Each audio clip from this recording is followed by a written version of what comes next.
Emmanuel? Ça, à ce moment-là, il allait me livrer quand? Il allait me livrer... Ah, OK. Donc, je ne vais même pas recevoir le cadre le 30 avril. Je vais devoir attendre jusqu'au 10 juin. OK.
Ah, je fais.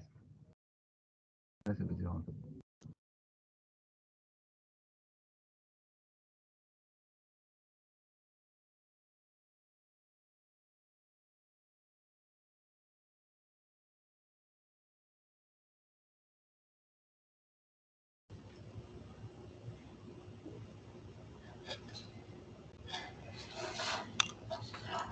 Alors, je pense qu'on pourrait commencer. J'espère qu'on m'entend bien.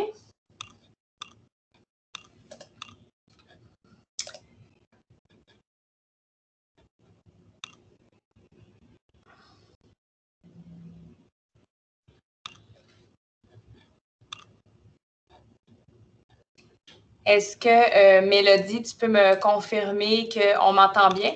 On vous entend très bien.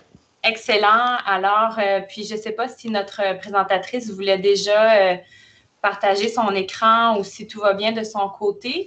Pendant qu'elle s'installe, je vais donc prendre le temps de saluer tout le monde, de vous remercier aussi pour votre présence, pour prendre le temps de venir assister en grand nombre à cette conférence-là ce midi.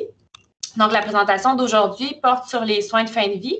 Ça s'adresse aux médecins et aux infirmières qui font des soins à domicile parce que, parce que nous sommes tous appelés là, à offrir des soins palliatifs à un moment ou à un autre pour notre clientèle qui est vulnérable ou souvent âgée.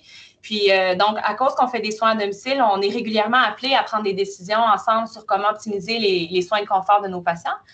À travers tout le CIUS, on soigne des milliers de patients à domicile.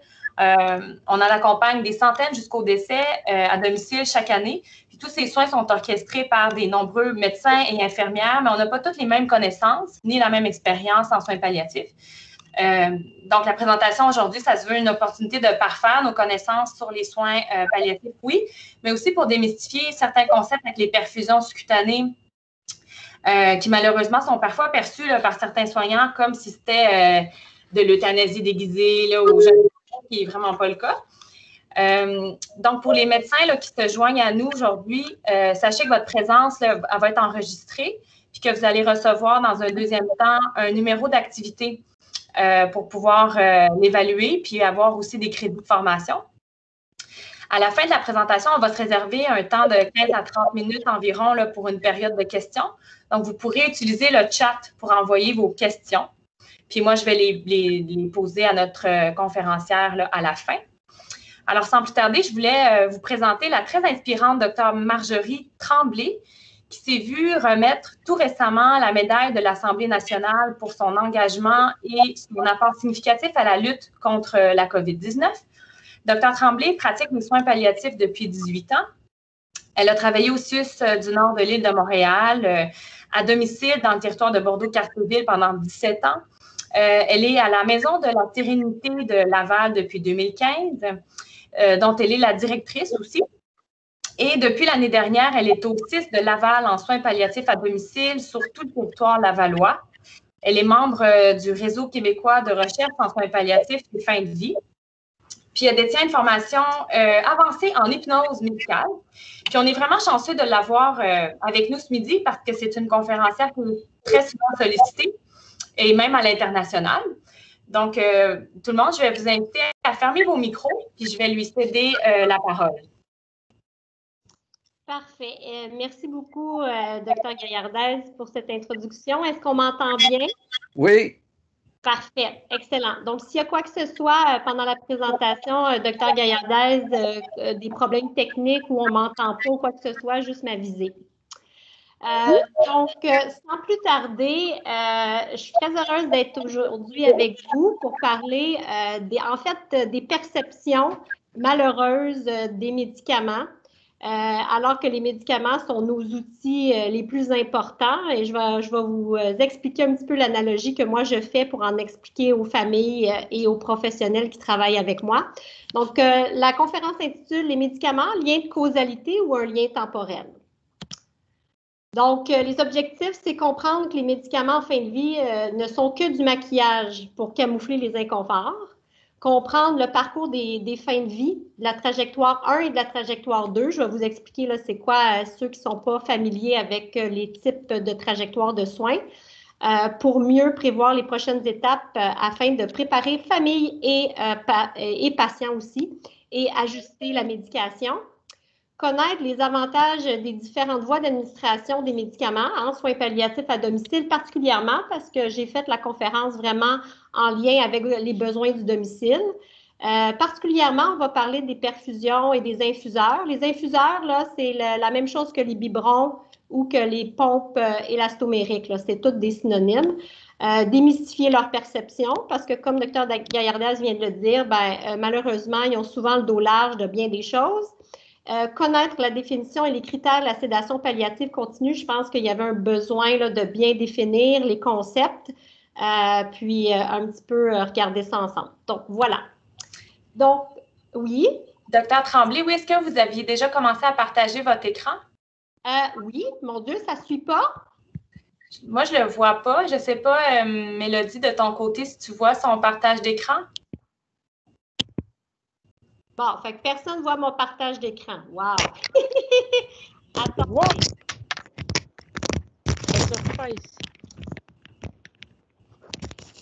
Et là? Oui. Bon, bien. Là, on le voit bien. Mais regardez, je vais vous montrer ma belle première page. Voilà. Et les objectifs que je viens de nommer. Là, est-ce que ça suit? Est-ce que ça change de slide? Oui, ça va très bien. Bon, parfait, merci. Donc, je vous rappelle la définition des soins palliatifs venant de la loi concernant les soins de fin de vie, article 4. C'est des soins actifs et globaux qui sont dispensés par une équipe interdisciplinaire aux personnes atteintes d'une maladie avec un pronostic réservé. C'est quoi le but? C'est de les soulager de leur souffrance, mais sans hâter ni retarder la mort, donc un respect du processus naturel et de les aider à conserver la meilleure qualité de vie possible, d'offrir le soutien nécessaire. Fait que voilà, la sédation palliative et la sédation palliative continue, là, ils font partie des soins palliatifs comme étant un des moyens pour soulager une personne qui est apte ou inapte. Donc, je vous annonce officiellement votre travail en tant que médecin, infirmière et tout professionnel confondu qui font des soins palliatifs, une passion et un travail, que vous êtes en fait des maquilleurs professionnels. Parce que si vous n'avez pas encore eu cette idée-là, c'est qu'il n'y a absolument rien, malheureusement, qu'on peut vraiment changer dans le cours de la maladie au stade avancé. Tout ce qu'on peut faire, par contre, ce qui est immense, c'est de le faire réaliser, mais surtout de ne pas faire vivre les inconforts que la maladie va provoquer. Donc, inévitablement, la maladie progresse. Je dis tout le temps, un patient en soins palliatifs, surtout dans les dernières semaines à mois, n'est pas un patient stable. C'est un patient qui doit être considéré instable. La cause des inconforts, c'est simple, c'est la maladie. Donc, ce n'est pas la médication, puis je vais vous expliquer un petit peu plus loin.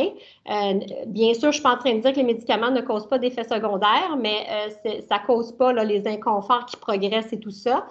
La cause des inconforts, qui est la maladie, progresse et elle est mortelle. Donc, il n'y a pas de réversibilité là, des inconforts dans la grande majorité des symptômes. Ce qu'on va voir, c'est plutôt une exacerbation des symptômes, une apparition de nouveaux symptômes aussi dépendant où on est rendu dans la maladie, avec une augmentation en intensité. Donc, il y a une progression qui est attendue dans la sévérité et la quantité des symptômes. Donc, les médicaments, ils peuvent maquiller tellement bien aux patients, à la famille et aux médecins, qui peuvent en faire oublier l'ennemi sous-jacent qui progresse et qui tue. Donc, à un moment donné, on devient victime de notre propre succès quand on fait bien les soins palliatifs, parce que tout ce qu'ils voient, les patients, les familles, tout ça, c'est un atterrissage tout doux avec un contrôle des symptômes au fur et à mesure. Et puis là, ce qu'ils vont voir, c'est les médicaments que vous mettez. Alors, ils ont l'impression que les médicaments causent tout. Donc, plus les soins palliatifs sont bien faits, plus le maquillage est réussi et plus on a de chances de voir cette perception-là. Donc, j'ai mis en fait mon concept là en image, c'est-à-dire que pour assurer le confort d'un patient, il faut une médication. Donc, le bon médicament, mais aussi le dosage proportionnel à l'intensité du symptôme. Donc, on peut voir qu'avec le temps, comme je vous expliquais, la maladie évolue vers le décès. Et puis là, vous allez voir les symptômes qui apparaissent. On voit de plus en plus rapprochés en termes de séquence, mais aussi en augmentant l'intensité. Donc, vous voyez un petit peu la médication, ce qu'elle fait quand elle est bien faite, c'est qu'elle est proportionnelle aux symptômes et donc en termes de dosage et en termes de régulier versus PRN, donc aux besoins. Et j'ai inscrit la partie visible et la partie invisible. Donc, c'est toujours important de rappeler la partie invisible.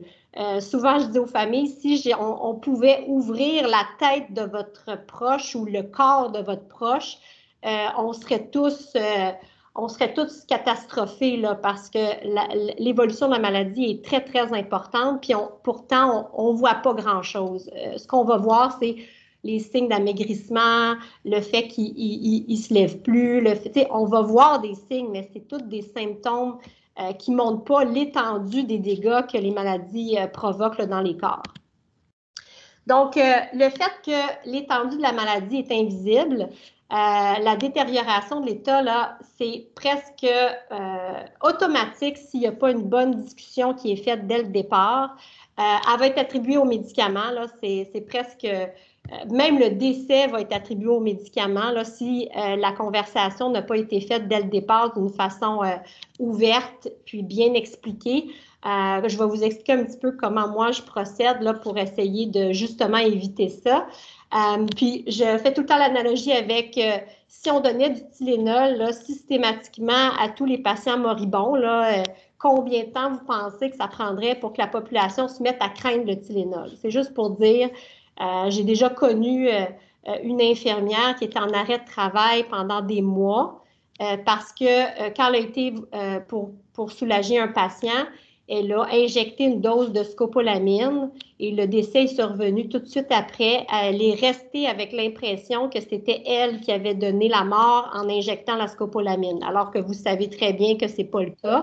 Donc, c'est très important que tous les professionnels de la santé qui sont auprès des patients en fin de vie comprennent que la médication qui est prescrite, c'est pas ça qui cause les décès.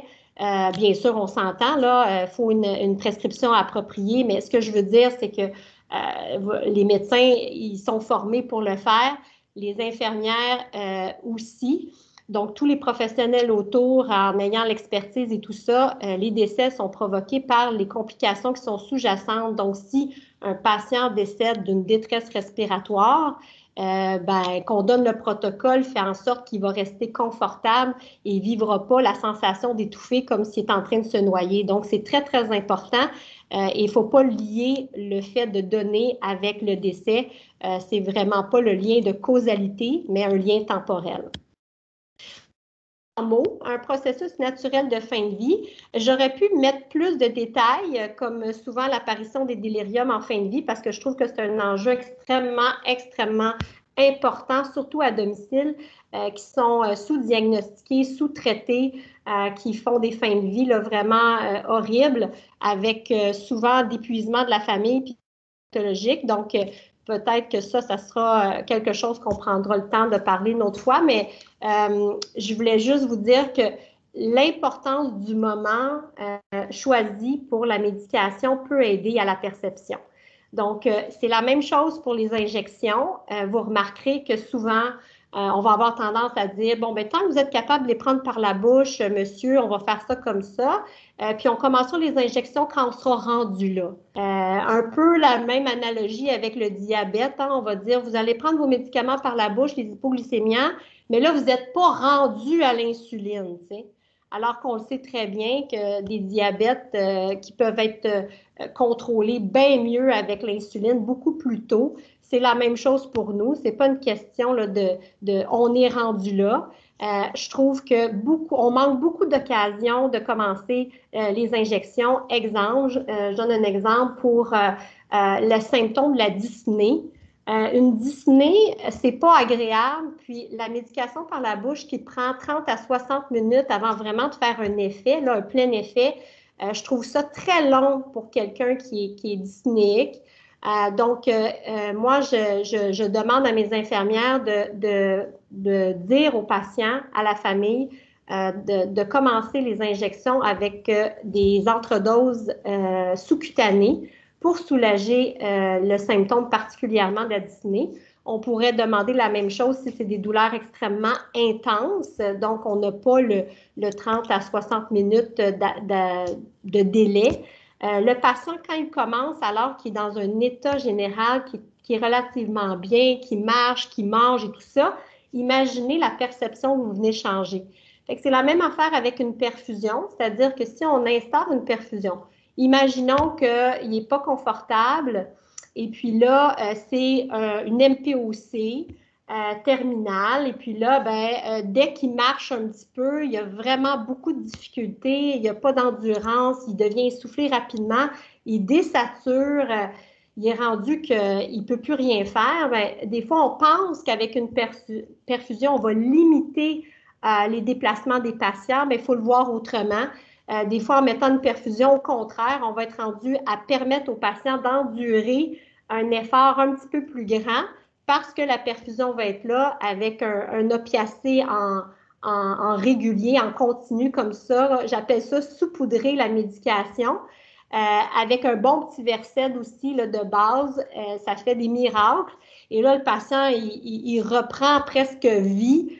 Peut se promener un petit peu, là. Ça ne fait pas des miracles, on s'entend en termes d'état général, mais en termes de qualité de contrôle d'inconfort, c'est surtout les MPOC, là, c'est assez frappant.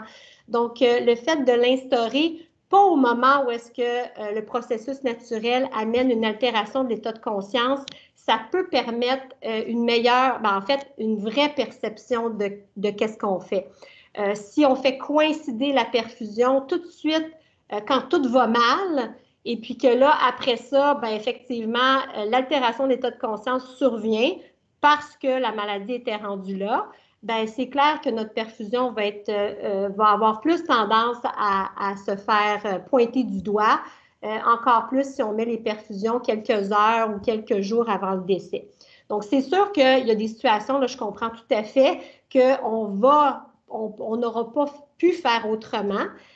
C'est pourquoi c'est important d'avoir la discussion bien avant, de démystifier les perfusions, puis d'en être convaincu soi-même. Donc, moi, je dis tout le temps, écoutez pas ce que je dis, mais essayez d'appliquer ce que je vous dis, puis vous testerez ce que je vous dis. Et là, quand quelqu'un le fait, teste les choses, puis s'en rend compte lui-même, là, ça change tout. Puis là, il y a un changement au niveau de la pratique qui se fait. Donc, je vous mets au défi d'essayer d'instaurer des perfusions plus tôt, d'essayer de faire des entredoses en sous-cutanée plus tôt pour démystifier la médication par injection et non pas de les garder de façon tardive. Et puis, vous allez voir que discuter avec les familles dès le début. Moi, dès que je prends un patient en charge, donc ça peut être des mois avant le décès, c'est important. Voici les prochaines étapes, puis on va en parler un peu plus loin. Donc, moi, je compare souvent ça à un atterrissage. L'atterrissage, pour moi, avec les années, c'est un art parce que les soins palliatifs, c'est un art. Donc, quand on arrive à faire des bons soins palliatifs, on arrive à faire des atterrissages, on essaie en tout cas 10 sur 10. Moi, je dis tout le temps ça à mon équipe, c'est un atterrissage que tu donnerais quoi comme note, puis là, ben, on est rendu qu'on se note. Moi, ça fait 18 ans, comme je disais, que j'en fais et puis je relis tous mes décès. C'est sûr qu'à domicile, on n'a pas nécessairement les notes d'infirmière là, à chaque heure, donc ça devient plus difficile, mais quand même, c'est bon de revenir dans les derniers jours et de s'auto-évaluer. Je le fais tout le temps, je l'ai toujours fait et je le ferai toujours parce que c'est comme ça qu'on s'améliore. C'est comme ça qu'on se dit, tel patient, j'aurais dû commencer tel médicament plus tôt, je ferai ça la prochaine fois. Et le faire avec son équipe, c'est extrêmement puissant aussi parce que on apprend tous de chaque vécu puis de chaque fin de vie de patient. Donc, on s'améliore tous en même temps. Donc, c'est ça que je trouve intéressant. Donc, je vois le médecin comme le pilote, là, mais encore une fois, il n'y a personne de plus important ou de moins important dans un équipage d'avion. La même chose dans une équipe de soins palliatifs. Chacun a son rôle et chaque rôle est important. Donc, le pilote et son équipage, bien, ils doivent s'occuper des passagers. Puis les passagers, c'est qui? C'est le patient et sa famille. Donc, on doit prévoir les prochaines étapes, suivre les signes et symptômes parce que c'est ça qui nous informe sur ce qui se passe au niveau de la maladie, donc de ce qui est invisible. Il faut éviter le plus possible la turbulence. Il n'y a personne qui aime ça, un atterrissage avec turbulence. Les inconforts, déjà, on vit une crise. Tout le monde est en détresse. Hein? Les soins palliatifs, là, quelqu'un qui n'a pas la personnalité pour faire face à la détresse puis à la crise, ben, il va trouver ça très difficile parce que toutes les familles, tous les patients sont en crise. C'est des moments, c'est probablement un des moments les plus difficiles de notre vie, le petit bout qui reste, mais ça peut se faire d'une façon extraordinaire, de façon confortable et même d'avoir vraiment des beaux moments. Donc, la condition ultime, c'est de contrôler les inconforts parce que sinon, il n'y en a pas de qualité là, dans ce bout-là. Donc, l'importance de la médication, elle est là. Je vous l'ai dit, moi, je dis aux familles que c'est du maquillage et je le nomme comme ça. Là, je leur dis, quand vous êtes jeune, vous avez une belle peau, vous n'avez pas besoin de maquillage, vous êtes radieuse. Bien, plus on vieillit dans la vie, on finit avec du fond de teint, on des taches brunes, ah ouais donc. J'ai dit, à un moment donné, il faut en mettre hein, du fond de teint pour cacher une tache brune qui est de plus en plus foncée puis de plus en plus grosse. Donc, je vais en mettre du fond de teint, mais on va finir avec une peau uniforme puis ça va bien aller. Donc, souvent, je vais faire ce parallèle-là pour dire, vous allez en voir de plus en plus de la médication, c'est normal. Parce que plus vous voyez de la médication, ça veut dire plus il y a de symptômes d'inconfort, plus la maladie est avancée, donc plus la maladie progresse.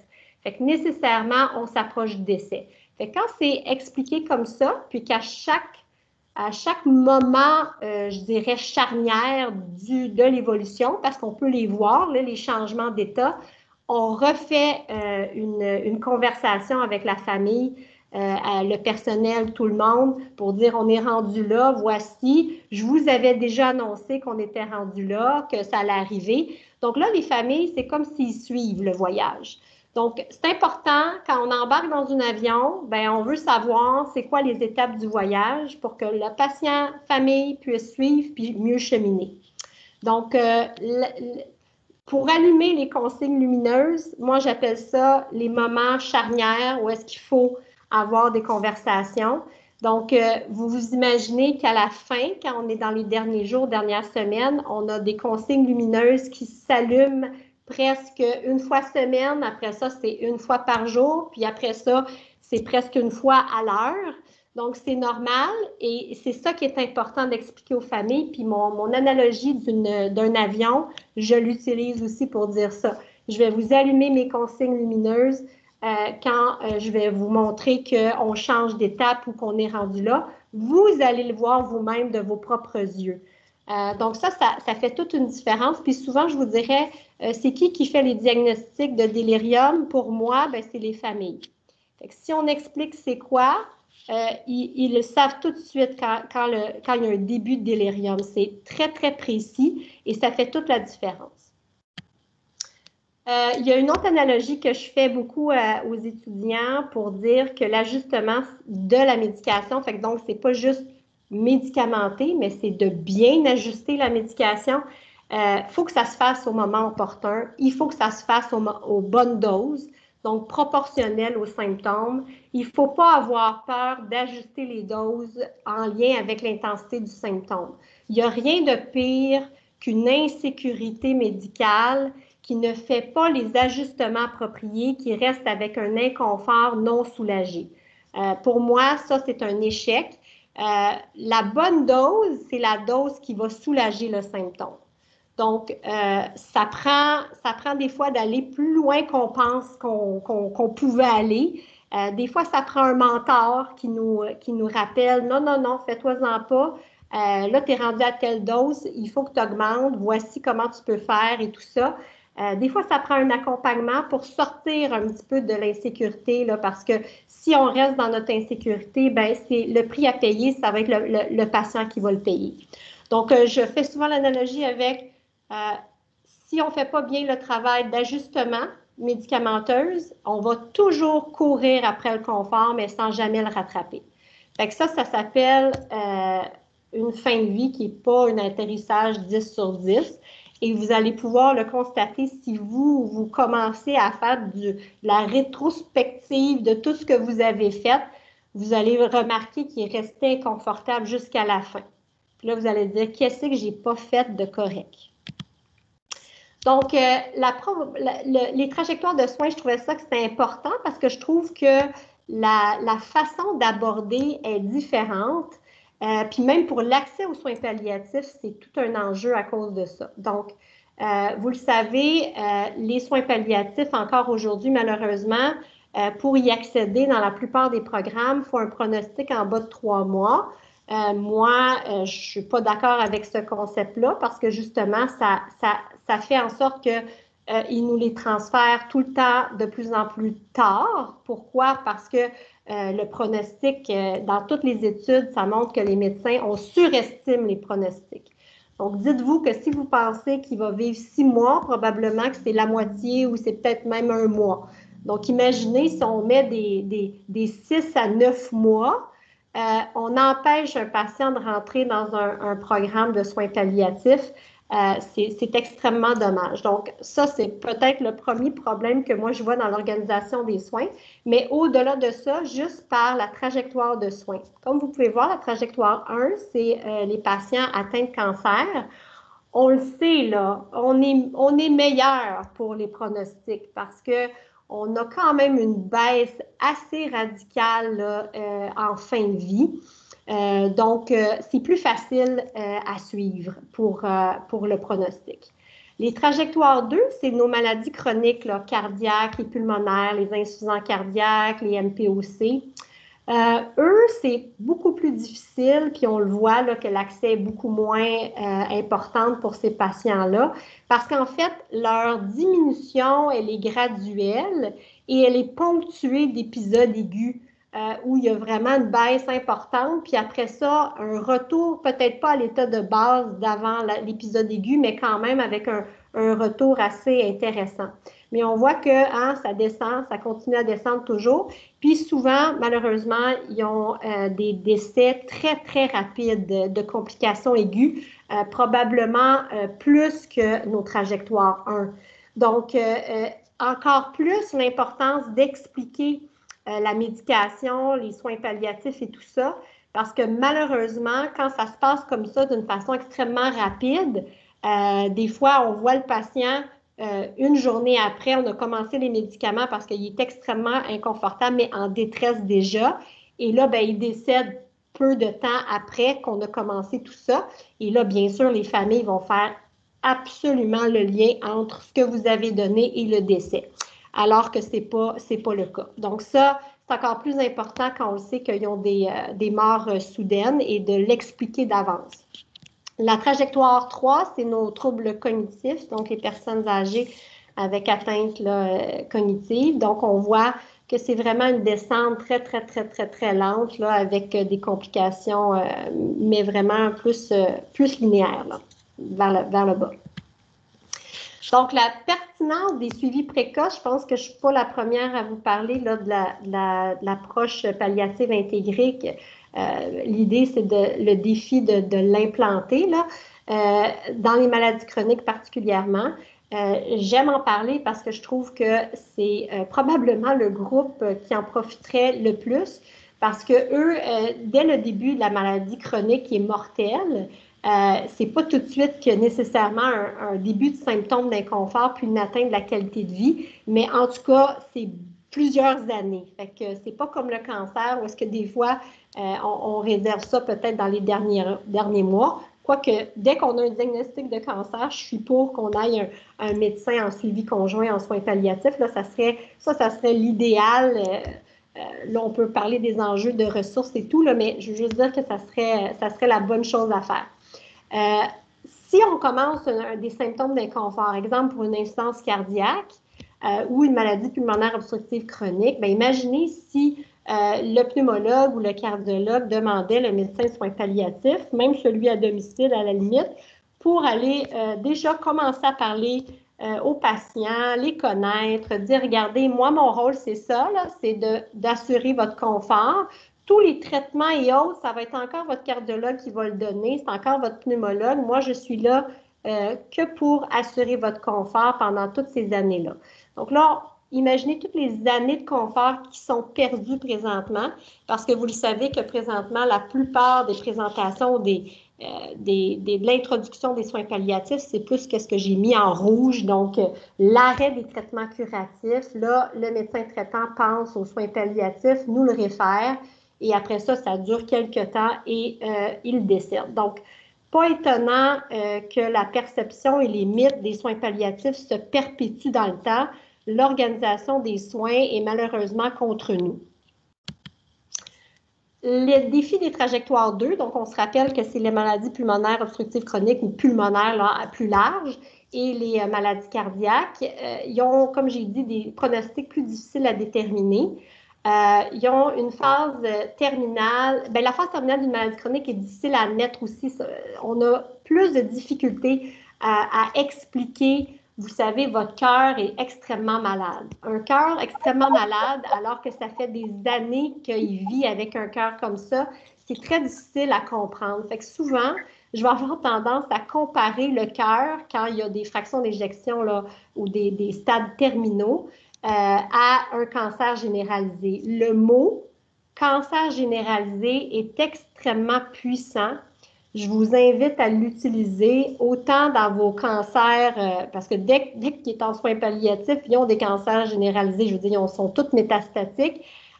Donc, vous le dites comme ça, on a tendance on va dire, vous avez un cancer, il est métastatique, mais on ne va pas dire généralisé. Moi, j'ai remarqué que quand je dis cancer généralisé, parce qu'il va continuer à progresser, fait que c'est sûr, il va en avoir partout, il y a comme une espèce de révélation qui se fait. Puis, je pense que ça aide beaucoup par la suite à faire cheminer le patient et la famille. Donc, je l'utilise maintenant aussi dans mes insuffisants cardiaques que je suis. Là. J'ai la chance d'avoir pu implanter un programme à Laval et les cardiologues me réfèrent ces patients-là et je les suis pendant des mois et des mois. Et je n'arrivais pas à bien faire comprendre où est-ce qu'on était rendu. Les symptômes d'inconfort, ils sont présents déjà depuis des mois, voire des années. Ils sont habitués de les voir comme ça, les familles, puis les patients sont habitués de vivre comme ça. Donc, j'ai trouvé la façon de dire, bien, votre cœur est aussi atteint que comme si quelqu'un avait un cancer généralisé. Et là, tout le monde se met à dire, oh mon Dieu, c'est donc bien grave. Fait que là, je dis, ben oui, c'est grave. Là, j'explique c'est quoi l'insuffisance cardiaque. Puis là, ben, c'est pour ça que ça vous limite autant. Fait que là, ils finissent par comprendre chaque symptôme, l'inconfort qu'ils ont, c'est en lien avec quoi. Donc, il y a aussi une espèce de négation qui se perpétue un peu plus parce qu'ils ont eu plusieurs épisodes aigus. Puis, ils se sont déjà fait dire que c'était le dernier, que ça n'allait pas et tout ça. Donc, Ils ont tendance à dire « Ah, on m'a déjà dit ça, je m'en suis toujours sortie. » Fait que même si j'étais foutue, ça fait 6 mois, ça fait 1 an. Donc, c'est difficile pour eux là, d'admettre là, que ça serait la fin. Je vous l'ai dit, ils décèdent souvent subitement d'une complication rapide, donc c'est plus difficile. Puis, moi, un truc que j'ai développé avec les années, c'est d'avoir un langage très imagé. Fait que je vous l'ai expliqué là, pour le cancer généralisé, mais moi, j'aime, quand j'explique un cancer, je vais aller lire le scan. Ça a l'air un petit peu atroce de vous le dire comme ça, mais je vais aller lire, je vais aller me faire une idée de « Oh mon Dieu, il y en a là, il y en a là, il y en a là », et de le mettre en mots, et non pas en mots médical, là, vraiment comme une image qui frappe l'imaginaire. Je vous donne un exemple assez frappant, exemple des métastases cérébrales. Tu sais, des fois, on voit que le cerveau est complètement refoulé, que la ligne médiane est déviée, que l'enflure prend presque la moitié du cerveau. Je veux dire, ça, c'est des choses à dire, mais si on le dit avec des mots médicaux, c'est pas compris. Donc, de dire, comprenez, le cancer est tellement, tellement important dans son cerveau, qui est une boîte crânienne complètement fermée, où la pression ne peut pas se libérer. Il y a une pression qui appuie sur son cerveau au point de l'écraser. Vous dites ça, là, ça frappe l'imaginaire et après ça, vous pouvez vraiment mieux faire cheminer le patient et la famille sur son état et ramener tout le temps l'état, les symptômes à la maladie et non pas « Ah, ben c'est quoi que vous avez donné? C'est quel dosage que vous avez fait? » Tout ça. Moi, je leur dis, regardez, la médication avec le dosage et tout ça, ce qu'on va faire ensemble, là, c'est vous allez me laisser ça. Moi, je veux que vous me parliez de vos inconforts. Quel est votre symptôme? Moi, je vais m'ajuster par rapport à ça. Et là, ils disent, ah, OK. Fait que là, ils commencent à me parler du symptôme et tout ça. Puis là, le lendemain, ah, ben vous avez raison. Avec ce que vous avez fait, là, je suis rendue bien. S'ils me demandent, bien sûr, des spécifications, je vais les donner. Mais j'aime recadrer les patients et les familles parce que je vous dise 5 mg, que je vous dise 10 mg, que je vous dise 50 mg, ça ne veut rien dire. Il y a des équivalences, il y a plein d'affaires. Donc, on ne commencera pas à faire un cours de pharmaco. L'important, c'est est-il confortable? Où on est rendu? Est-ce que vous comprenez où on en est rendu? Donc, pour permettre l'accès aux patients avec des maladies chroniques, donc de la trajectoire 2, bien, il faudra arrêter là, de donner l'accès avec le pronostic. Il faudrait les implanter, les approches palliatives intégrées. Il faudrait démystifier les soins palliatifs. Puis, ça permettrait le suivi conjoint, justement, de démystifier ça avec tous les professionnels, autant à l'hôpital et tout ça, les médecins traitants, tout en gardant notre rôle. Hein. On ne va pas se mettre à faire des transfusions ou à faire ci, à faire ça. Je pense que les hémato-oncologues sont bien capables. On a assez de travail comme ça. Donc, tu sais, un suivi conjoint permet là, vraiment d'amener les deux expertises. Permettre de démystifier les soins palliatifs, ça aiderait énormément avec une médication qui est introduite beaucoup plus tôt. Imaginez si la morphine, vous l'avez introduit 5 ans avant que le patient décède. Je pense qu'il va être rendu habitué, puis quand il va entendre le mot morphine, là, il n'aura pas peur. Là. Il va savoir, oh non, ça m'a tellement aidé. Depuis des années, je n'ai pas de douleur, je me sens bien, tout ça. Donc, le lien est déjà fait de confiance, autant au niveau de la médication que du médecin. Ça, c'est le petit tableau pour vous montrer l'approche intégrée des soins palliatifs. Donc, plus on avance vers le décès, on voit que plus le pourcentage en termes de prise en charge est plus important. Donc, et les soins aigus, curatifs diminuent avec le temps. Donc, c'est le but visé. Bon, les avantages maintenant de la perfusion ou de l'infuseur. L'infuseur, comme j'ai dit, c'est comme le biberon, là. Il y en a beaucoup. Si vous avez, je ne sais pas, je sais qu'au CLSC de Verdun, je pense que vous avez beaucoup de perfusion, ce qui est excellent parce que je rêverais d'avoir, je pense, toutes les pompes que vous avez. Moi, j'en ai vraiment pas à Laval, là, à domicile. C'est toute une affaire à défricher puis à implanter, donc c'est pas évident. Moi, personnellement, à cause de ça, je vais utiliser plus des infuseurs. Mais c'est pas grave, on va parler des perfusions parce que je l'utilise énormément à la maison de la Sérénité puis dans les hôpitaux. Donc, le but, en fait, c'est de comparer les deux.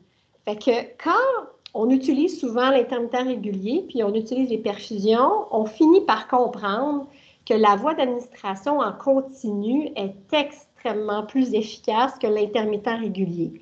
Pourquoi? Bien, c'est très pharmaco, là.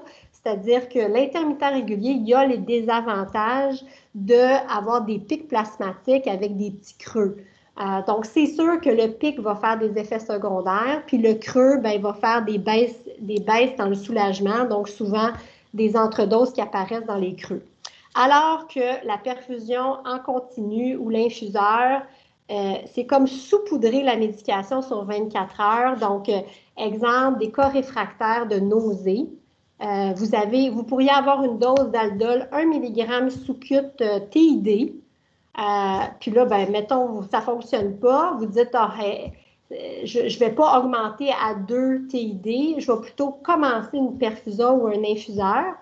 Je vous mets au défi de mettre la même dose, Aldol 3, hein, parce qu'en 24 heures, avec un sous-cut TID, vous mettez 3 sous-cut dans la perfusion. Vous mettez un petit Versed, parce que le Versed, c'est le petit bonbon. À 5 mg, là, il ne se passe jamais rien, ça ne change jamais l'état de conscience de personne. Je dis tout le temps à mes résidents, on va faire un petit calcul ensemble, je vais le faire avec vous, là. Ça fait 5 divisé par 24, ça fait 0,2 mg à l'heure, là, fait que tout ce que ça fait, en fait, s'il y en avait des patchs de midazolam, j'en aurais une en permanence. Ça fait un petit bonbon qu'on garde sur 24 heures, puis on se sent donc bien, bien avec ça. Mais ce qu'il faut comprendre, c'est un co-analgésie. C'est-à-dire que baisser l'anxiété de quelqu'un, d'ailleurs en hypnose médicale, c'est ce que je fais, baisser l'anxiété de quelqu'un diminue la perception de tous les inconforts. Donc, un Versed 5, ça doit toujours faire partie de tous les infuseurs minimalement et de toutes les perfusions. Et après ça, vous mettez ce que vous voulez dedans. Si c'est des nausées, si c'est quoi que ce soit, bien, vous mettrez votre neuroleptique. Si c'est de la douleur ou de la dyspnée, vous mettrez votre opiacé. Mais le Versed 5, vous allez voir, ça fait des miracles. Donc, l'infuseur, par rapport... Bon, la perfusion, c'est mon préféré, c'est clair. Si vous avez des perfusions, bravo.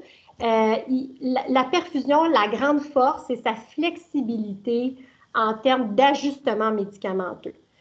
Moi, il y en a qui jouent sur le débit. Moi, je trouve que c'est pas une bonne idée de jouer sur les débits parce qu'on est en sous-cutané. Donc, un sous-cutané, là, ça a une limite, là. Donc, c'est beaucoup plus facile, en tout cas moi personnellement, de savoir où on en est rendu, beaucoup moins fastidieux aussi en termes de calcul, d'ajouter dans une poche, donc d'ajouter de la médication dans un normal salin, plutôt que de jouer sur les débits. Parce que vous allez toujours vous rappeler c'est quoi votre dose en 24 heures quand vous gardez le même débit. Alors que si vous changez les débits, vous devez tout calculer. Bon, là, ça va faire combien en 24 heures? C'est extrêmement... Bon, en tout cas, moi, je trouve qu'il y a des risques d'erreur et tout ça, en plus d'avoir le désavantage d'arriver peut-être avec un débit moins intéressant en sous-cutané. Donc, on garde le débit, on ajoute des médicaments, puis en fait, c'est minime parce que si on ajoute une quantité X de médicaments, c'est à peine s'il faut changer le débit. Hein? Quand ils se mettent à calculer combien on a mis de millilitres, on divise ça par 24, on va regarder, des fois, c'est à peine point quelque de plus. Là. Donc, c'est très, très facile, c'est beaucoup moins compliqué, moins de risque d'erreur aussi. Et puis, fait que ça, c'est la grosse avantage de la perfusion. Le désavantage, en pandémie, l'infuseur ou le biberon qui était jetable, hein, fait que c'était vraiment bien. On n'avait pas de transfert de pompe d'une maison à l'autre. Donc, ça a été extrêmement utilisé, nous, à Laval. Il n'y a pas beaucoup moins de problèmes techniques, même pour ne pas dire très peu de problèmes techniques, parce que la pompe élastomérique, c'est un ballon qui se dégonfle à certaines vitesses avec un débit prédéterminé. C'est tout physique, là. C'est-à-dire que la tubulure est faite en sorte qu'il y a un certain débit qui se fait, puis le ballon qui se dégonfle. Donc, il n'y a pas de machine, il n'y a pas de truc qui peut biper. C'est beaucoup plus facile. Ça peut s'infiltrer, tu sais, c'est plus le site, là, c'est plus ça, mais en termes de problèmes techniques, c'est très avantageux.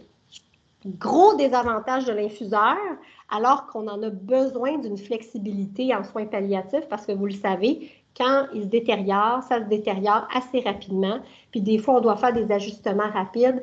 C'est que l'infuseur, malheureusement, on ne peut pas ajouter dans le... On ne peut pas ajouter dans le ballon. Fait que ce qu'on peut faire, c'est rajouter des infuseurs. Bon, là, il y a des défis de taille à domicile parce qu'ajouter un infuseur alors que c'est une urgence, ça veut dire qu'il y a une pharmacie qui est prête à aller préparer l'infuseur puis le livrer. Il y a des délais de livraison, il y a des délais de traitement juste de faire le chose. Fait que vous voyez que ça pose beaucoup de problèmes alors que la perfusion, bien, ça peut être, on a des fioles, on a une mallette d'urgence, on arrive à domicile, le médecin dit tu ajoutes tant dans le sac de perfusion, puis l'infirmière peut le faire. Donc, c'est sûr que le biberon a ses limites. Comment je m'en sors? Parce que j'aimerais avoir votre flexibilité puis toutes vos pompes, mais j'en ai pas. Donc, comment je m'en sors? Bien, j'ai développé une expertise avec des infuseurs puis des duragésiques. Fait que je fais vivre la compagnie de Duragésique. Donc, le fentanyl en patch. Pourquoi? Parce que je l'instaure très tôt. Puis, ça permet qu'on enlève beaucoup les familles de donner l'opiacé, tout ça. Vous le savez, il y a des réticences et tout ça, malgré qu'on fait des belles conversations avec eux qui comprennent, ça demeure une crainte qui est là. Donc, mettre une patch, coller un timbre, là, la plupart du temps, les patients les oublient, les familles les oublient. Donc, ils ont moins tendance à attribuer ça à la médication. Puis, deuxièmement, ils sont super soulagés puis ils disent, mon Dieu, mais qu'est-ce qui se passe? Ils ont complètement oublié que j'ai commencé un timbre. Alors là, ça me fait plaisir de leur dire, bien, c'est votre timbre qui fait ça. Donc, si vous vous sentez bien au niveau de la douleur puis au niveau de l'essoufflement, bien, c'est grâce à votre timbre. Et je réserve les infuseurs beaucoup plus pour la gestion des nausées, du délirium et tout ça, des fois avec du nosinant ou pas. Donc, pourquoi? Parce que souvent, ça va être des doses beaucoup plus stables. Donc, ça permet vraiment les deux de jouer rapidement sur un duragésique, d'en rajouter un timbre de plus quand on a des problèmes respiratoires. En attendant, on utilise les entredoses sous-cutanées. Donc, ça fonctionne vraiment, vraiment très bien. J'arrive à faire des atterrissages, là, bon, peut-être pas, si vous me dites, est-ce que duragésique infuseur, c'est équivalent à perfusion? Je vais vous dire non. Honnêtement, la perfusion est beaucoup plus performante. Bon, le début idéal de la perfusion, c'est ce que je vous ai déjà expliqué. Ça devrait être beaucoup plus tôt. Ça permet de justement aider le patient à même rester conscient parce que souvent, les gens oublient qu'un délirium non diagnostiqué, non traité, ça endort le monde. Donc, ils dorment, puis ils s'éveillent la nuit, puis c'est ça qu'ils vivent jusqu'à la fin. Donc, c'est quand même assez triste parce que quand on se met à les traiter, bien là, on se rend compte que c'est plus ça. Puis, oh mon Dieu, il est tellement mieux. Puis là, en plus, je peux dormir la nuit. On n'arrive pas à les camoufler à 100%. N'oubliez pas, c'est des causes irréversibles. Mais de garder un délirium à des niveaux d'intensité légers, c'est déjà un accomplissement majeur. Ne pas les laisser aller à modéré et sévère, puis encore moins aux agitations. Il faut le voir un petit peu comme les détresses respiratoires. Si on a un bon contrôle du rythme respiratoire tout le long, on a très peu de chances de finir avec une détresse respiratoire. Moi, souvent, on arrive à une détresse respiratoire, bien, c'est un peu un échec, là. C'est sûr qu'on ne peut pas tous les éviter, puis il y a des complications pulmonaires, il y a des embolies qui peuvent arriver, donc il faut être bienveillant avec soi-même, là. Mais je veux dire qu'il y en a beaucoup qu'on pourrait éviter, donc c'est pas vrai que tout patient en fin de vie finit avec une détresse respiratoire, là. Si c'est le cas, il y a un problème de gestion de l'essoufflement ou du rythme respiratoire avant. La même chose avec les agitations. C'est pas vrai que tous les patients là, doivent finir en agitation terminale. Donc, on arrive avec la sédation palliative parce que c'était un besoin. Je pense que ce qu'il faut comprendre, c'est de bien départager surtout ce qu'elle n'est pas. Parce que quand on dit ce qu'elle est, il reste encore des ambiguïtés. Donc, je préfère toujours de dire c'est ce qu'elle n'est pas. Donc, la sédation palliative, là, elle doit être distinguée de l'état d'altération progressif de l'état de conscience qui accompagne inévitablement l'évolution de la maladie vers la mort. Donc, elle va résulter, ça se peut, de l'addition des conditions métaboliques. Donc, le changement d'état de conscience à la fin résulte bien sûr de l'addition des conditions métaboliques du mourir et aussi, d'une certaine façon, de certains traitements utilisés. Comme je dis tout le temps, je ne mens jamais à personne, je ne vais pas dire il y a 0 effet secondaire. Non, il y a certains effets secondaires, mais le but visé n'est pas celui-là. Et voici l'inconfort que nous avons à traiter. Donc, il est prioritaire de contrôler cet inconfort.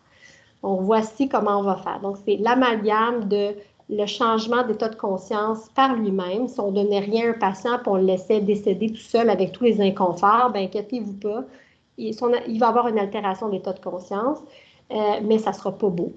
Donc, nous, on veut faire ça d'une façon, un atterrissage 10 sur 10, donc on va ajouter une médication. Puis oui, ça se peut que le patient soit un petit peu plus endormi par rapport à ce qu'on a mis, mais ce n'est pas une sédation palliative, ça. Ça, c'est des effets secondaires non désirés. On aimerait ça, pas avoir d'effets secondaires d'aucune médication, mais sachez que si je vous donne un Versed 5 présentement, puis je vous en donne un alors que vous avez des conditions métaboliques terminaux, vous n'allez pas avoir le même effet.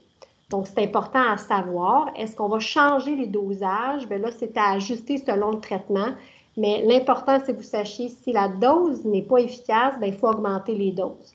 J'ai rien contre un médecin qui dit « Ah, ben je vais commencer petit comme ça, mais là, j'ai un problème si ce médecin-là n'ajuste pas la dose proportionnelle à l'intensité du symptôme et que l'inconfort est toujours là. » Là, il y a un problème. Donc, la définition de la sédation palliative continue, parce qu'il y a une différence sédation palliative et sédation palliative continue. Donc, c'est la sédation palliative continue qu'on doit déclarer et non la sédation palliative. Donc, la sédation palliative continue, c'est un soin qui est offert dans le cadre des soins palliatifs qui consiste à administrer des médicaments à une personne en fin de vie à la demande de celle-ci, qu'un patient peut le demander, ou un proche, ou même un médecin peut le proposer s'il voit un symptôme réfractaire, dans le but de soulager les souffrances en la rendant inconsciente de façon continue jusqu'à son décès. Donc ça, c'est la définition de la loi concernant les soins de fin de vie. Je vais vous en parler plus en détail, là. La sédation palliative continue, c'est quand l'objectif est de rendre le patient inconscient. Donc, ce qu'on souhaite obtenir, c'est une sédation profonde. Sédation profonde, pas un -1 ou un -2 sur l'échelle de Richemont, là, sur un RAS de -1, -2. Non, non. Une sédation palliative continue, c'est qu'on juge qu'il y a un symptôme réfractaire avec un pronostic de moins de 2 semaines et que le patient, de toute urgence, ne doit pas se rendre compte de la situation. On va donner la médication, puis souvent je l'explique facilement en disant comme une anesthésie. Hein? On fait une anesthésie, le patient pendant ce temps-là, ben, il continue à évoluer dans sa maladie, puis c'est la maladie qui va faire la complication terminale. Sauf que le patient, il va avoir dormi pendant cette période-là, donc il n'y aura aucune connaissance de ce qui s'est passé. Donc, c'est important à expliquer aux familles puis au personnel parce que sinon, ils ont l'impression que la médication qu'on donne, c'est cette médication-là qui provoque le décès. Parce que le patient s'endort, puis là, ben, 3 jours, 4 jours, 5 jours plus tard, il meurt. Des fois, même plus tôt que ça. Je veux juste vous dire que quand on a des conditions pour mettre la sédation palliative, c'est qu'on est dans des symptômes réfractaires très, très, très intenses parce qu'on va avoir tout essayé. On va avoir intensifié les médicaments pour les mettre proportionnels à l'intensité du symptôme. Fait que souvent, la plupart du temps, l'ajustement de nos doses va faire en sorte que le patient va s'endormir, mais on ne va pas souhaiter qu'il ne se réveille plus. Il va dormir plus, il va s'éveiller de temps en temps. Quand il va s'éveiller, il va être confortable, puis après ça, il va se rendormir. Bon, ça, c'est une sédation palliative proportionnelle. Ce n'est absolument pas à déclarer. C'est vraiment quand vous dites « je veux qu'on surveille son état de conscience » et que son état de conscience reste dans un RAS à -4, -5. Et que s'il arrive à -3, puis je vais vous montrer l'échelle, s'il arrive à -3, il faut que quelqu'un avise le médecin pour réajuster la médication pour le ramener à un -4, -5. Donc, on ne veut pas qu'il ressurgisse de l'état de conscience. On veut le garder endormi comme dans une anesthésie.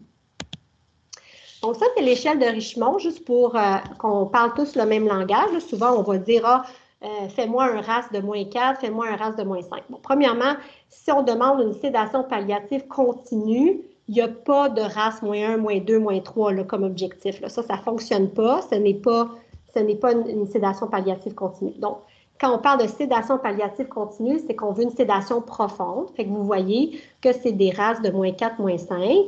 Et vous voyez que j'ai mis que c'est de la stimulation physique on ne doit même pas avoir. L'état de conscience souhaité, là, c'est pas de réponse à la stimulation verbale. Il peut bouger un peu les yeux à la stimulation physique seulement. Et ça, c'est -4. Je vais vous dire que moi, quand je décide d'une sédation palliative continue, là, je veux que le patient soit très confortable parce que vous le savez qu'en médecine, la chose qu'on sait le moins, c'est qu'est-ce qu'on ressent avec une altération de l'état de conscience.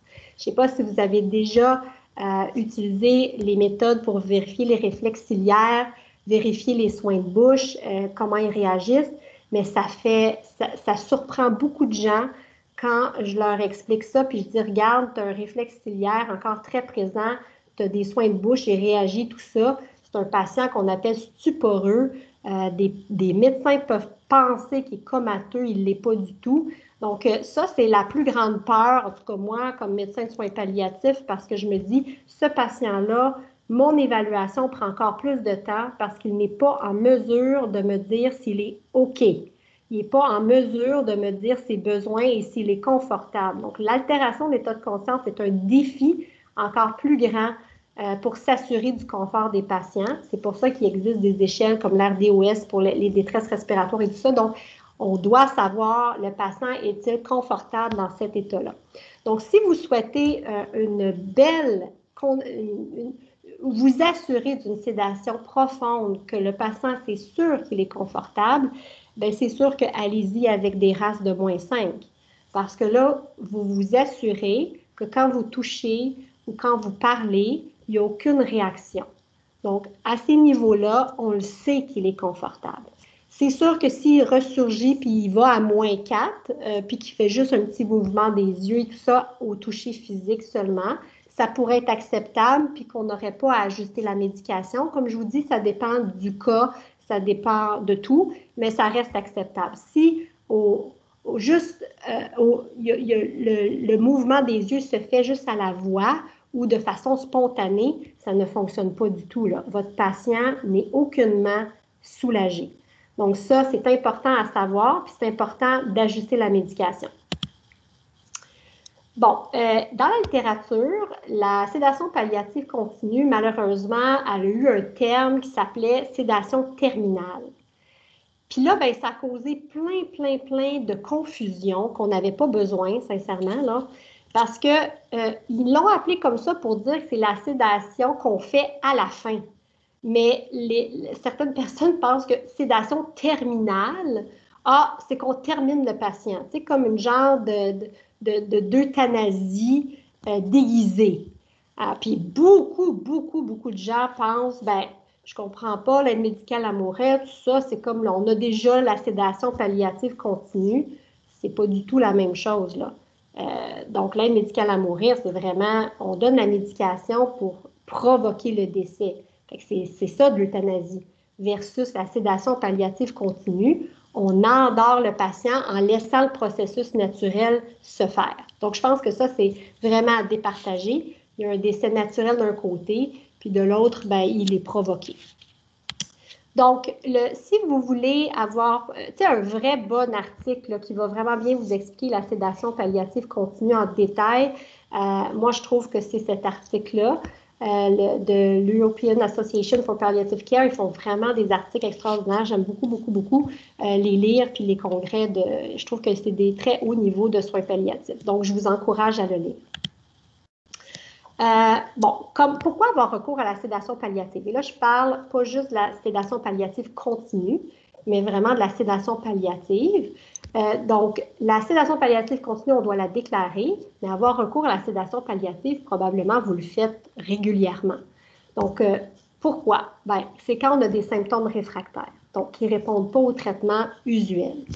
Donc, le but premier, c'est de pallier aux symptômes d'inconfort, puis on le sait qu'on va réduire l'état de conscience un petit peu. Le but ne sera pas de le rendre inconscient à -4, -5. C'est juste qu'on le sait que ça va réduire un peu l'état de conscience, mais que c'est dans cet état de conscience un peu réduite que le patient va permettre de pallier aux inconforts puis d'être confortable. Donc, encore une fois, si votre objectif est de le rendre inconscient à des RASS de -4, -5, vous êtes en train de faire une sédation palliative continue, vous êtes tenu de la déclarer. Les symptômes réfractaires, quels sont-ils? Bon, il y a des déliriums qui peuvent survenir, il y a des détresses respiratoires aussi majeures, il y a de la dyspnée progressive avec un patient là, qui se peut plus. Encore une fois, des perfusions font des miracles chez ces patients-là. Quand vous avez des intermittents réguliers seulement, ce n'est pas le même niveau de confort pour des patients comme ça. Puis je trouve ça dommage parce que moi, étant dans des milieux différents, avec des moyens différents, si je n'ai pas accès à une perfusion alors que je sais qu'une perfusion pourrait le rendre confortable, des fois, je n'ai pas le choix de faire une sédation palliative pour ce patient-là parce que je n'ai pas d'autres moyens.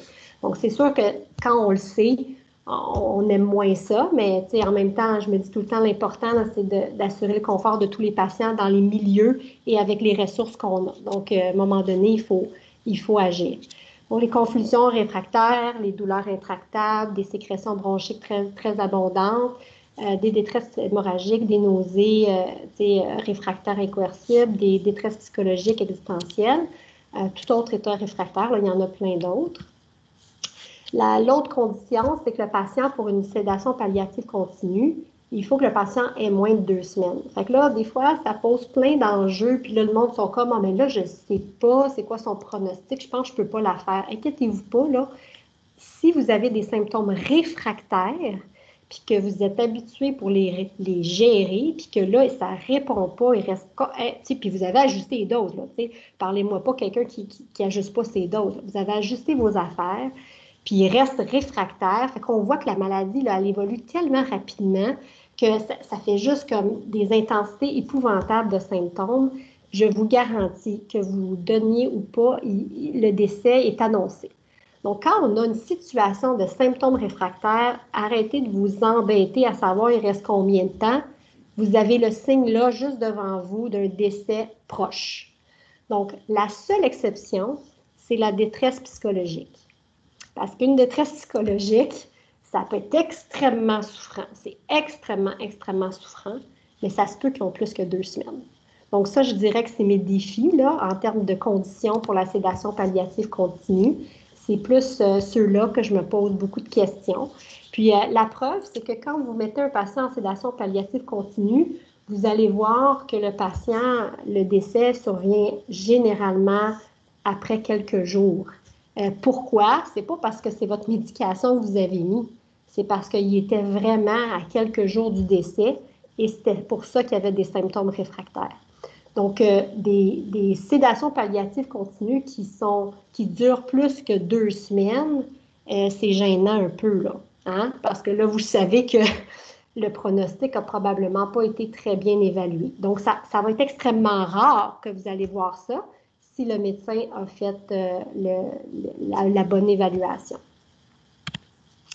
Donc, c'est ça, dans la souffrance existentielle, il faut faire attention à ça. Il existe la sédation palliative intermittente, puis j'aime en parler parce que j'ai appris que certaines personnes pensaient que la sédation palliative intermittente, c'était comme quand on donnait du Versed en intermittent régulier. Et mettons que je mets Versed 5 mg sous cut aux 4 heures. Il y en a qui pensaient que c'était ça, là, des sédations palliatives intermittentes. Parce que bien sûr, le patient s'éveille de temps en temps, il se rendort, il s'éveille, il s'endort. Mais ce n'est pas ça, là. Une sédation palliative intermittente, c'est vraiment d'induire une période de sédation profonde, comme je vous le dis, là, une anesthésie pendant un certain temps. Et après ça, arrêter la médication, il retrouve son état de conscience. Et là, des fois, le fait d'avoir dormi là, pendant une période X, ce repos-là, aide le patient. Puis là, on peut voir où est-ce qu'on en est rendu. Je vous dirais que je ne peux pas dire que je l'ai utilisé d'une façon intensive, là, même pour dire, je pense que c'est anecdotique. Pourquoi? Parce que la souffrance existentielle, en fait, est un vrai défi. J'ai fait une conférence là-dessus. C'est un vrai défi parce qu'on manque de ressources. Hein, parce qu'une souffrance existentielle, ça touche tellement plein d'aspects qu'il faudrait avoir... en fait, quand tu en vois une, là, moi, j'appelle ça, tu rentres à la maison, au domicile, dans la chambre d'hôpital, dans la chambre de la maison de soins palliatifs, tu rentres puis tu as l'impression c'est comme si c'était un frigo. Je donne ça comme image parce qu'il y a un détachement avec le patient. Puis si vous faites des soins palliatifs depuis longtemps, vous êtes habitué de faire des liens avec les patients, puis que ce lien-là est chaleureux, puis que, tu sais, il y a comme un échange qui se fait. Hein, c'est pour ça qu'on aime notre travail. Mais avec ce patient-là, vous n'y arrivez pas. Vous dites, voyons, on dirait, j'arrive pas à... Mais c'est ça, une vraie souffrance existentielle, là, il y a un détachement incroyable. Même la famille peut le ressentir, cette espèce de froideur-là. Donc, il y a un désespoir épouvantable. Donc, c'est vraiment à prendre c'est vraiment une urgence. Puis ça prend beaucoup, beaucoup, beaucoup de soutien spirituel, travailleur social. Tu sais, ça prend vraiment toute l'armée complète qu'on peut avoir. Puis vous le savez qu'à domicile, malheureusement, on n'est pas les plus armés. Donc, c'est des vrais défis.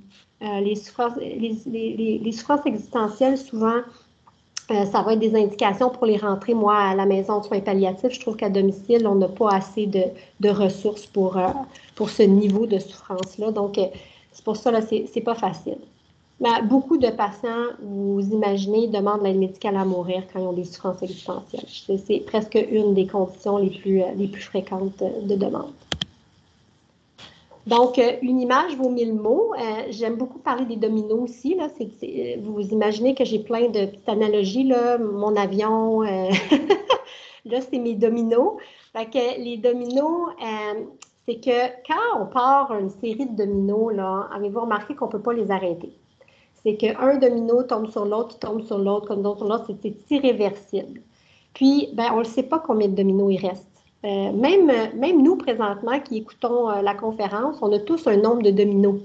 Je ne sais pas combien de dominos il me reste. Vous non plus, vous ne le savez pas combien il reste dans votre vie. Ça se peut que demain matin, on ait un accident d'auto, puis on ne le savait pas, puis il nous restait 500 dominos, puis on ne le savait pas.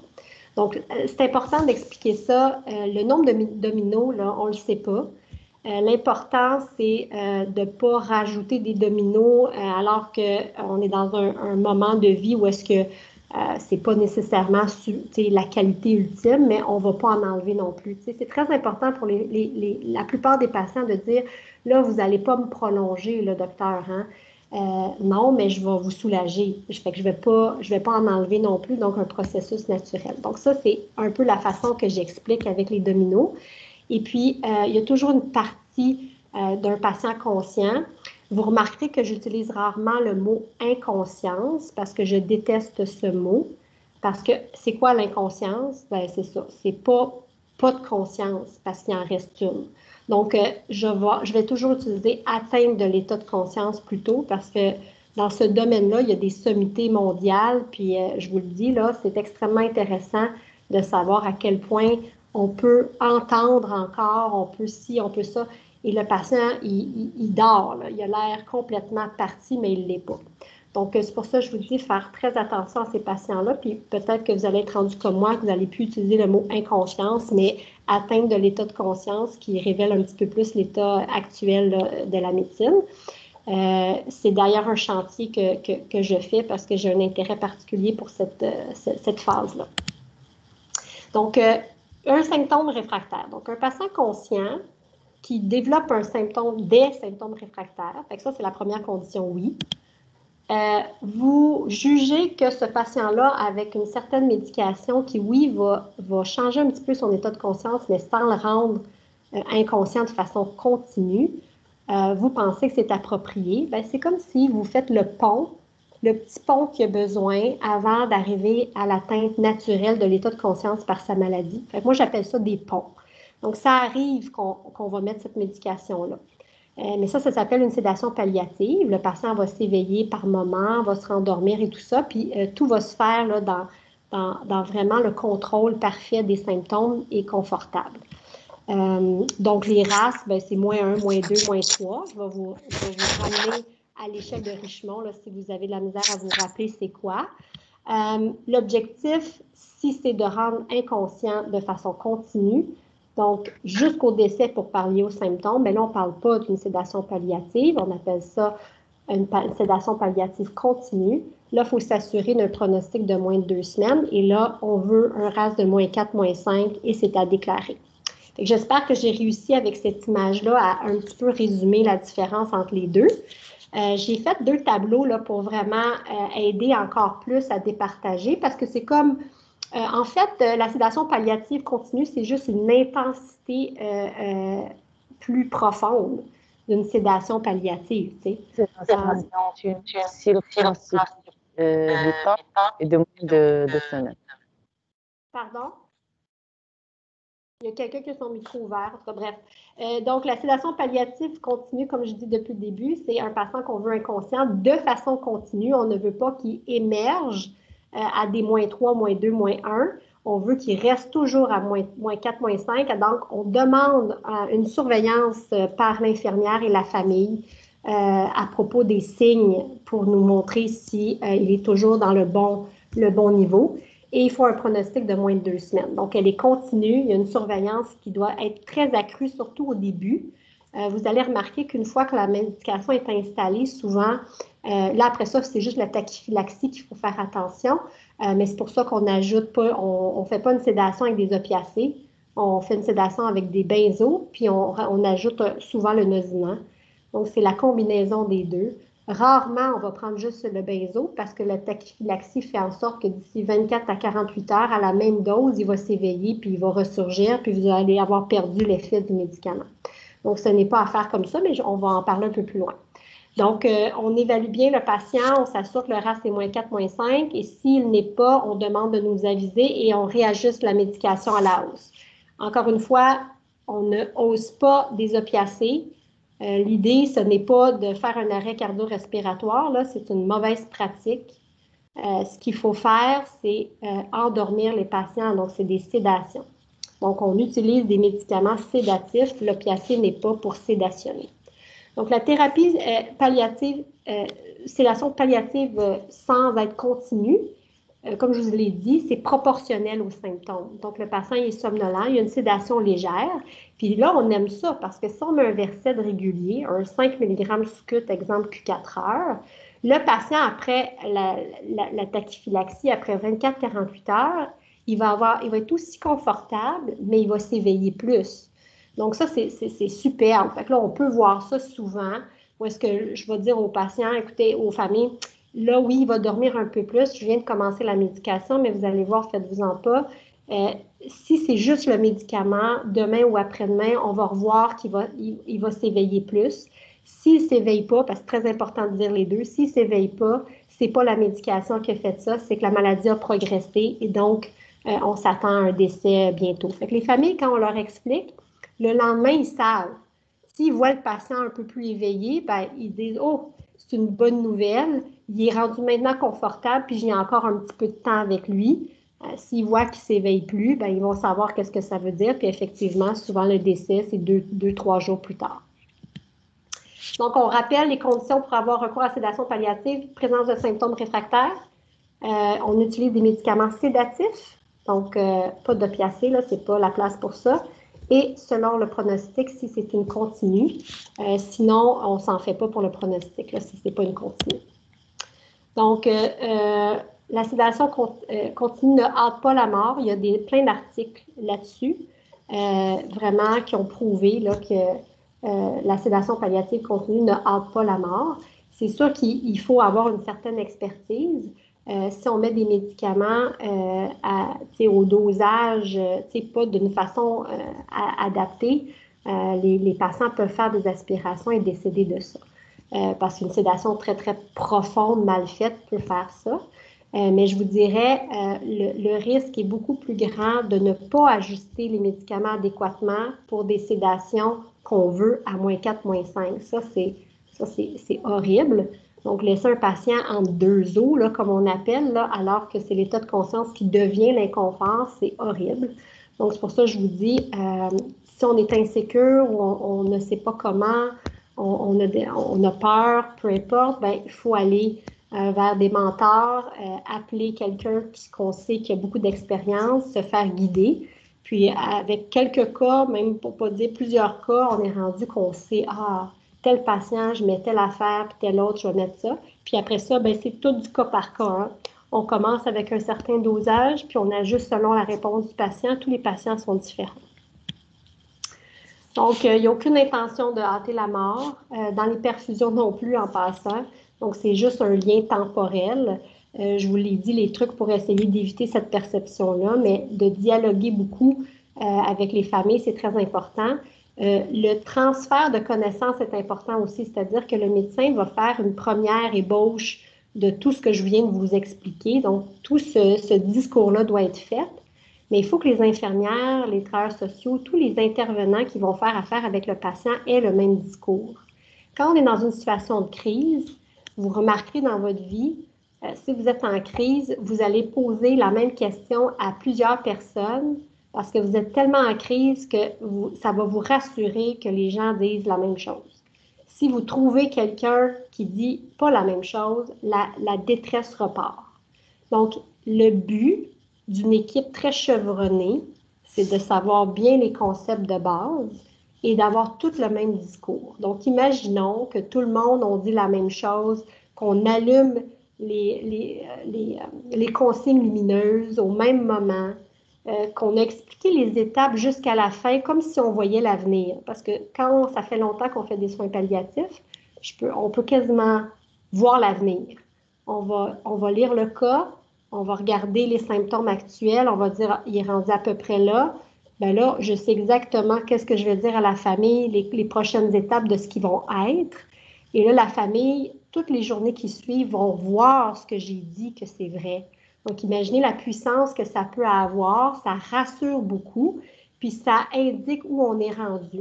Et là, quand la consigne lumineuse est allumée pour dire, vous savez, je vous avais parlé de telle étape, bon, on est rendu là. Bien là, la famille va nous regarder et va dire, je sais, docteur, vous nous l'aviez dit.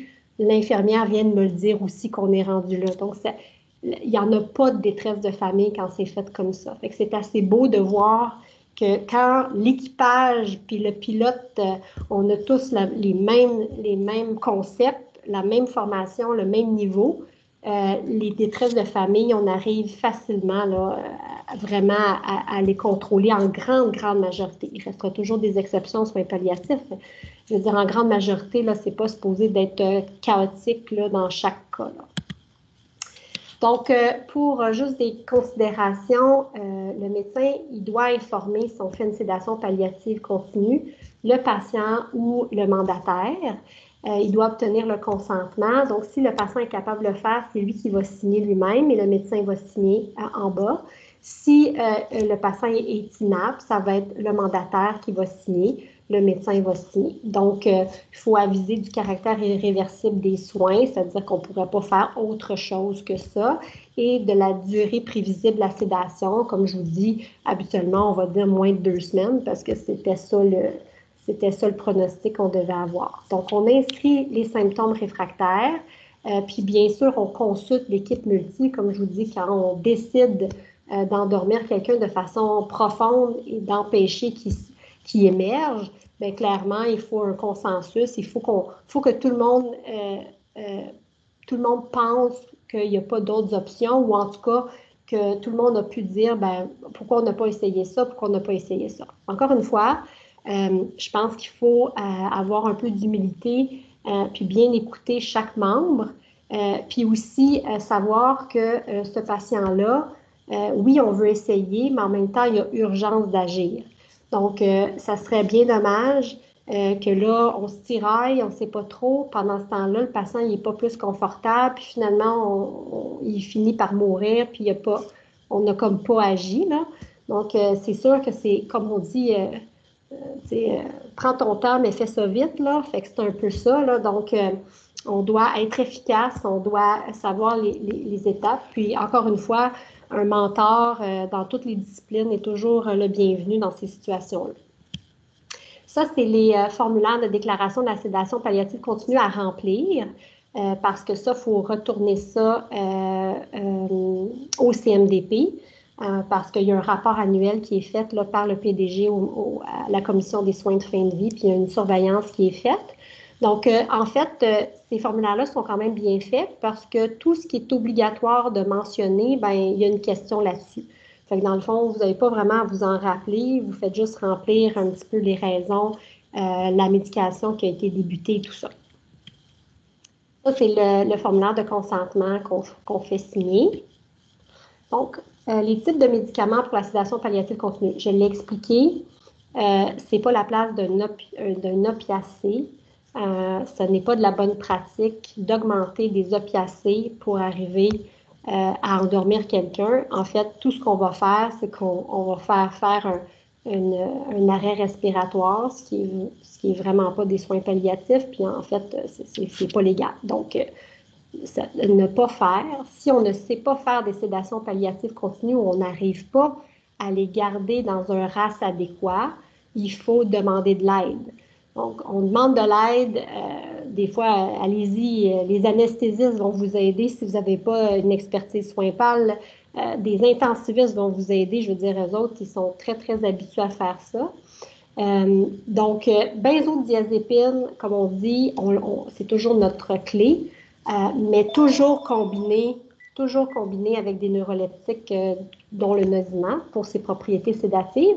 Et sachez-le, il y a des propriétés aussi analgésiques et antiémétiques, le Nosiman.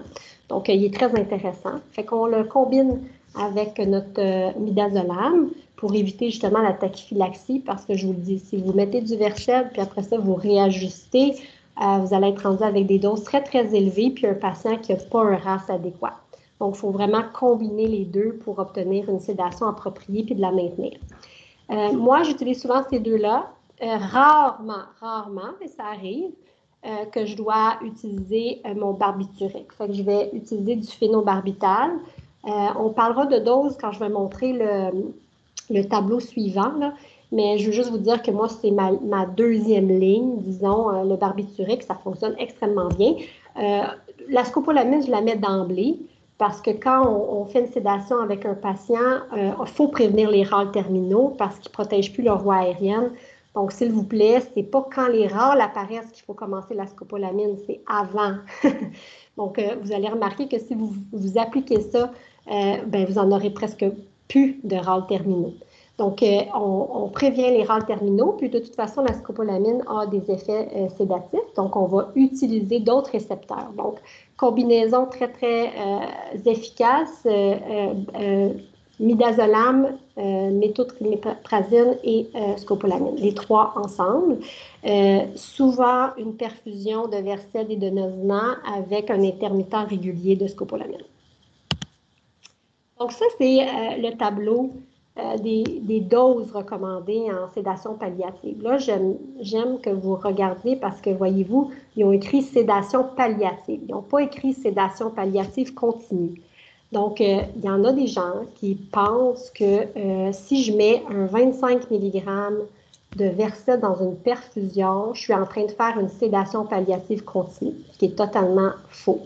Donc, un dosage, ce n'est pas ça qui détermine ce qu'on est en train de faire. La preuve, j'ai eu des patients avec des protocoles d'agitation ou peu importe, qui ont pris des Versed 10, Nosiman 10 de façon répétée de suite, puis ils ne dormaient pas, là, ces patients-là. Donc, c'est très important de comprendre que ce n'est pas un dosage qui détermine ce qu'on est en train de faire. L'objectif, c'est de le garder à -4, -5. Donc, c'est sûr qu'il va y avoir une évaluation qui va être à faire. Et là, la médication, c'est pour ça que je vous dis, le début est plus important en termes de surveillance. Une fois que la médication a été ajustée, après ça, vous allez voir que la surveillance, on continue à la faire, mais elle a moins besoin d'être, mettons, aux 30 minutes ou aux 20 minutes, parce que là, on le sait que le patient est bien endormi. Donc là, après ça, on dit aux familles quoi surveiller, tout ça. Et puis, c'est à ce moment-là qu'on réajuste si jamais il y a des petits indices qui nous disent qu'il ressurgit. Donc, en termes de dosage, comme je vous dis, si vous n'avez pas de perfusion, ben ça se fait là, de la sédation palliative continue en intermittent régulier. Ça se peut que vous ayez des petits creux, avec des petits moments où l'état de conscience ressurgit juste à la fin des doses. Souvent, il n'arrive pas tout à fait à son 4 heures pour la dose suivante. Ce que vous avez à faire, c'est de réajuster vos doses. Donc, les infirmières ont tendance à avancer les doses, mais il faut réajuster notre régulier parce que ça veut dire que votre dose n'est plus adéquate, n'est plus efficace pour obtenir ce que vous voulez. Donc, voilà. Le propofol, c'est bien sûr une médication qu'on peut utiliser qui n'est pas de vraiment pas première intention. En 18 ans, je l'ai utilisé juste une fois. Fait que c'est un accès intraveineux. Le propofol, comme le phénobarbital, il n'est pas compatible avec aucun médicament. Donc, le phénobarbital, c'est toujours quelque chose à part, en intermittent régulier, dans un papillon à part. Tout ce qui est opiacé, benzo, neuroleptique se mélangent ensemble. Là, je pense que vous êtes habitués. Fait qu'ils sont compatibles ensemble dans des perfusions. Mais on met le phénobarbital à part, on met le propofol à part. Donc, c'est pas mal ça. J'ai mis les dosages, là, mais c'est sûr que si vous avez à faire ça, il faut vérifier si vos dosages de benzo et de nosina sont adéquats, parce que souvent, moi, c'est ça que je vois. C'est qu'ils m'appellent, je regarde, je dis, mais non, mais c'est pas des dosages adéquats, là. Mets ça plus ça, puis tu vas voir. Puis là, fait que c'est rare qu'on en ait besoin, là, vraiment, quand on sait ajuster les dosages. Puis il n'y a pas de dosage limite. Hein? Je veux dire, un Versed, là, 1 mg/h, c'est rien, ça. 25 mg, c'est absolument rien. Si on veut, on est déjà à un 25 mg en 24 heures, puis le patient, il n'est toujours pas bien soulagé, bien, c'est pas si vous ajoutez 10 mg dans la perfusion que vous allez arriver avec un résultat, là. Donc, il faut comprendre qu'un minimum d'ajustement pour une sédation qui n'est pas adéquate, c'est au moins un autre 25 qu'on rajoute. Fait que là, les gens, des fois, ben oui, un Versed, si un Versed 25, vous n'avez pas, ben vous allez avoir mis votre nosinant. Moi, j'ai tendance à mettre, je vous dirais, un 2/3 benzo, 1/3 nosinant, parce que si on met trop de nosinant, on va avoir tous les effets extrapyramidaux. Donc, le benzo vient empêcher les effets extrapyramidaux, puis empêche la tachyphylaxie du benzo. Fait que c'est parfait, ils sont en harmonie, ces deux-là. Donc, comme je vous dis, là, ma recette, là, c'est 2/3 benzo, 1/3 nosinant. Fait que c'est à peu près ça, là, à calculer. Et là, quand vous voyez que ce n'est pas adéquat, bien, vous augmentez votre benzo, comme je vous dis, comme si ce que vous avez dans votre perfusion n'existe pas. Pourquoi je vous dis ça? C'est que ce que vous avez là ne fonctionne pas.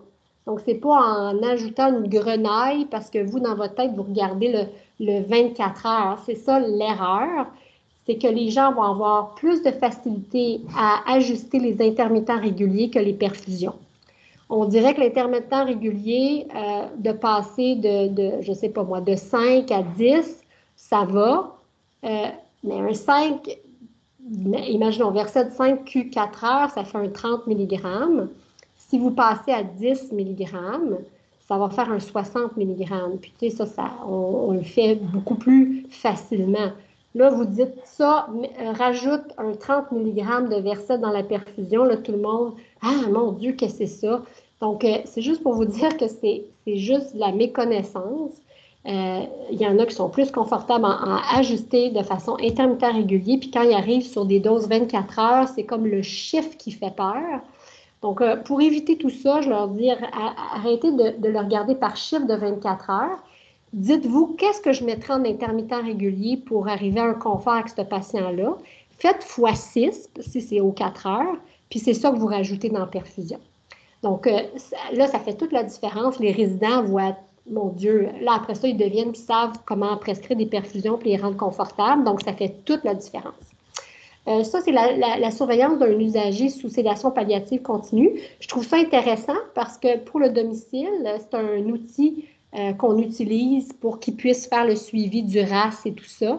Donc, il y a même la petite échelle de Richemont en bas pour ceux qui oublient. Et puis, l'échelle aussi d'RDOS, là, si jamais il est en détresse. Donc, on peut voir là, s'il fait une détresse et tout ça. Donc, je trouve que c'est un beau formulaire. Donc, je vous l'ai dit qu'il y a un rapport annuel qui se fait là, parce que les sédations palliatives continues sont sous la loi, c'est-à-dire qu'ils sont surveillés comme les aides médicales à mourir. Donc, bon, ça, je vous l'ai déjà dit, là, que ce n'est pas en lien avec les dosages qu'on décide si c'est une sédation palliative continue, mais bien l'objectif du traitement et le résultat en termes de race, puis si on veut que le patient émerge ou pas. Donc, ça n'a rien à voir avec ça. J'ai vu des patients avec des versets de 100 par jour, puis ils marchent, là.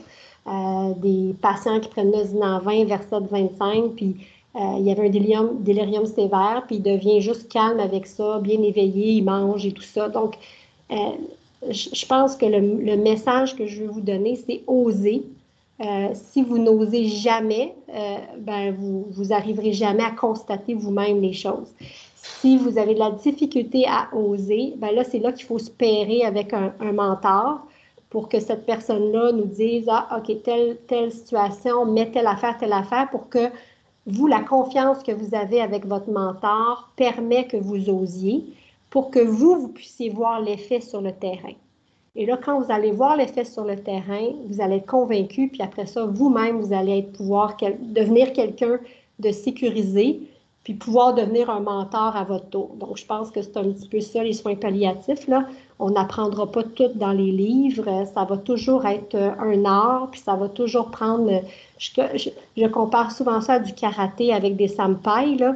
On peut avoir une ceinture blanche toute notre vie, puis faire des soins palliatifs, là. Fait que il faut arriver à changer de couleur de ceinture, là. Fait que pour arriver à changer de couleur de ceinture, ben, il faut s'entourer de sampais.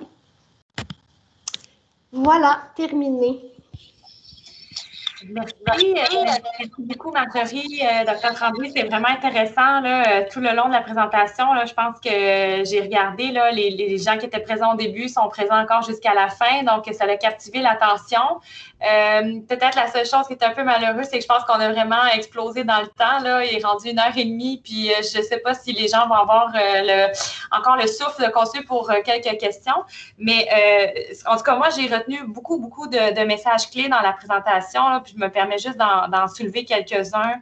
Mais tu sais, prescrire davantage de médications régulières ou en perfusion plutôt que de toujours donner des PRN qui peuvent induire des délais. Puis des incertitudes aussi au niveau des soins infirmiers, agir précocement. Je retiens aussi le verset 5 comme le petit bonbon. Moi, ça va rester marqué dans mon arsenal thérapeutique. Je retiens aussi qu'on ne devrait jamais attendre une détresse respiratoire. Ça ne devrait jamais arriver. On doit toujours les prévenir pour pas que ça arrive. Bref, j'ai trouvé la présentation vraiment très pédagogique, là, super bien expliquée. J'ai mis aussi exactement les définitions sur les différences entre les sédations palliatives et les sédations palliatives continues. Là, je pense que ça fait du bien à tout le monde d'entendre parler de ça. Les petites recettes de benzo, nosinant, 2 tiers, 1 tiers, ça aussi, c'est très intéressant. Heureusement, tout ça est enregistré, donc pour ceux qui n'ont pas eu le temps ou qui voudraient aller réécouter ou qui ont dû partir un peu avant, gênez-vous pas on va vous partager le lien. Donc, il y a peut-être je peux poser une question, mais j'ai l'impression que ça serait peut-être un sujet à part en soi, là. Il y a une infirmière ici, Mme Descaries, qui demande est-ce que vous avez une façon plus spécifique de traiter les patients avec des conditions neurologiques, par exemple SLA, sclérose en plaques? Mais bon, ça aussi, c'est un gros volet. Je ne sais pas si brièvement, en 1 minute, tu as envie de nous dire quelque chose à ce sujet-là. C'est sûr, je connais, comme Dr. Thibault Noix-Laval, elle est particulièrement très, très habiletée dans la SLA. Je pense qu'on devient avec des expertises encore plus poussées là, avec le temps.